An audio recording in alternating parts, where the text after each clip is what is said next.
the last 3 years, I've tested dozens of air fryers for this channel. Most of them are pretty good, some of them are excellent, and occasionally you get one like this. This is the Cuisinart Tri-Zone. It's been designed to solve a common problem. Most air fryers aren't big enough to fit a whole pizza in the drawer. So they've made this with 2 regular size air fryer drawers and a third drawer at the bottom, which is big enough for a 12-inch pizza. But whilst researching this model, I also discovered that lots of people who've bought it have been reporting problems with it. So in this video, I'm going to run you through its features and then look at those problems which have been reported and discover if any are deal breakers. And I'll also give you a couple of options for alternative air fryers which will also fit a pizza in the drawer. So let's start with getting it out of the packaging. The Cuisinart Tri-Zone comes in a huge box which weighs nearly 15 kilograms, and the first thing I noticed in my research is that there are quite a few complaints online about the instructions which are provided with it. There is a manual, but it's quite sparse and not very user-friendly. There's no diagrams explaining what things are or guidance about how to cook in it. And one of the first obstacles which purchasers hit when they unpack it is trying to work out where the crumb tray should be installed. Now, maybe that's obvious to you, but I've seen a lot of people putting it in the wrong place, and Cuisinart have obviously realised that it's a problem because they've now made a video which demonstrates where it goes. For the record, if you've just come here because you're still trying to work it out, it goes underneath the bottom heating element with the raised part of the handle at the front and facing up. After the crumb tray's been installed, you need to add the baking tray to the bottom drawer. Both the baking tray and the crumb tray are not dishwasher safe, but the 2 4.3 litre drawers and the crisper plates are. Cuisinart say the non-stick coating on this air fryer is PFAS free, which means it shouldn't contain any forever chemicals. The whole forever chemical thing, by the way, is quite complicated, so if you're new to it, I will drop a link below to give you more information. The top 2 drawers on this air fryer work much like most air fryers, functioning as 2 independent cooking zones. First, you select the drawer, choose one of the 6 settings and alter time and temperature to suit what you're cooking. If you want to set both sides up with identical times and temperatures, do one first and then press the match button and the settings will be duplicated to the other drawer. And if you're cooking 2 dishes with different durations, set them both up with the appropriate time and temperature and then press sync and start. The drawer with the longer duration will begin first and then the other one will start later so that they both finish at the same time. It's also got a shake reminder which beeps halfway through cooking if you have it on air fry mode, and you can turn it on the other functions if you want. The top half of this appliance is almost identical to the Cuisinart dual drawer, which I've already reviewed and had some problems.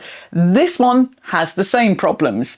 Firstly, the buttons are really small, which makes distinguishing between the temperature and time icons harder than it should be. And secondly, when you pull one drawer out, it pauses all the other drawers. And this can be really irritating if you finish cooking in one drawer and want to plate up the contents, because while you're doing that, all the other drawers will stop cooking. Of course, the distinguishing feature with this model is that third drawer, designed to give you more surface area to cook on.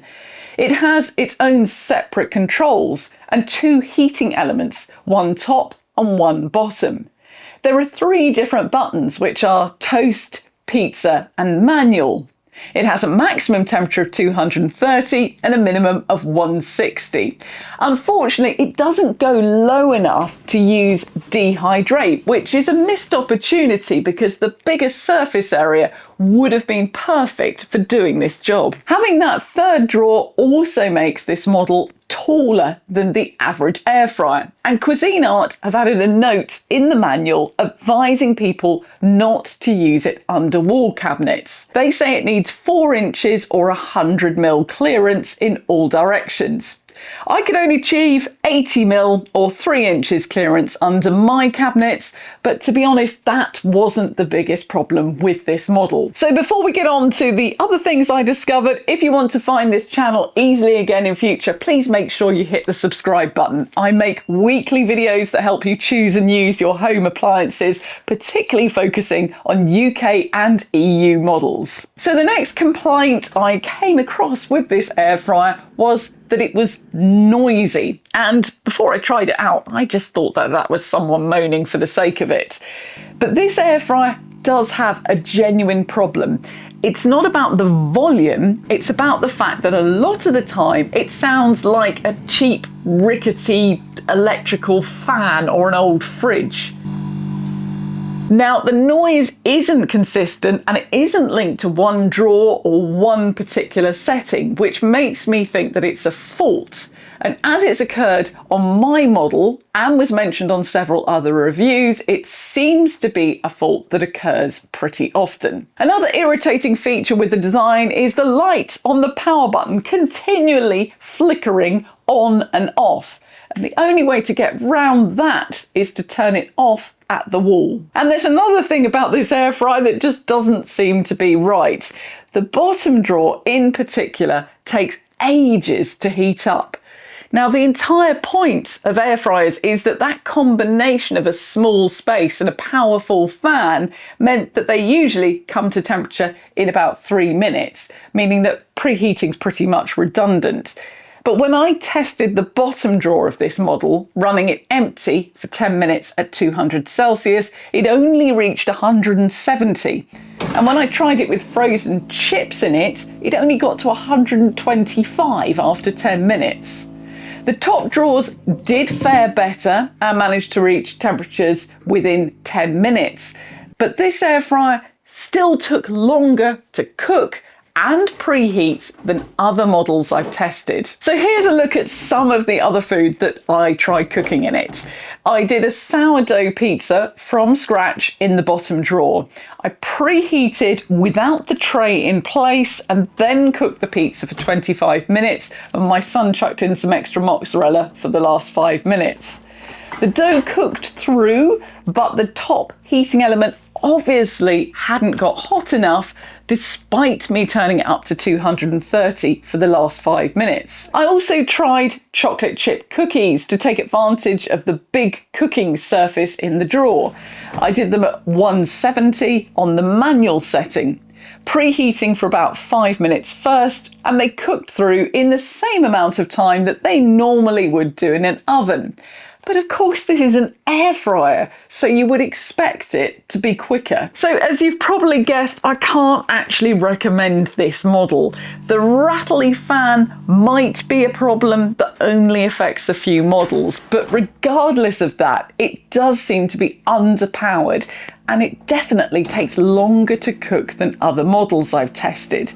So if you're still looking for something with the speed of an air fryer, but the surface area of a pizza oven, I do have a couple of recommendations. Number 1 is the Typhodome 2, which is PFAS free, has a self-cleaning mode, is incredibly quiet when it's running, and produced excellent results with the dishes I tried in it. It is more expensive, but depending on when you're looking, you might be able to pick it up at a discount at certain times of the year.